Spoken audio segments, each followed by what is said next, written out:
Ninja on the beat. Chili boy or Mr. Right. Yeah, but it's a true story. I'm a true stories. I know one of you niggas can relate. Mandi furira musiwo imindi pinde. Zira yangu ine mafeso tai wondi fambe. Irinde gawe inini andingazvigone. Yeah, andingazvigone. Vaida kundisvibisira zita. Kungogara vandicherera muguva. Wakangogara vandiitawo yavo targets. Andingazvigone. Vaida kundisvibisira zita. Kungogara vandicherera muguva. Wakangogara vandiitawo yavo targets. Shinza Saturday mornings ndakachila ndiri padeni.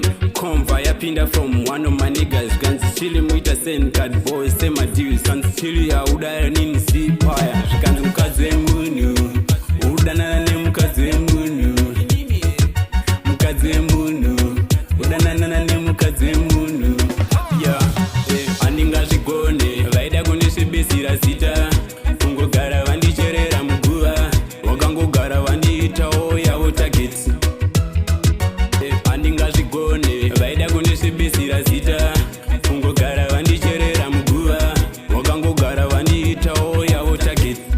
Yeah, I'm no good at storytelling but nyaya yakandirwadza.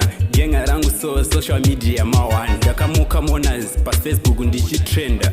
Saka one music life yangu iyi yaitova sabotage. My followers akaflopa, baby akandidropa. Life yakaita tight plus my long nights.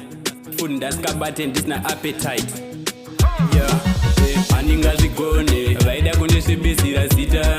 Kungogara vandicherera muguva. Wakangogara vandiitawo yavo targets.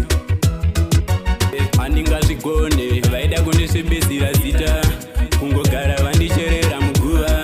Wakangogara vandiitawo yavo targets. Shinza Saturday mornings ndakachila ndiri padeni.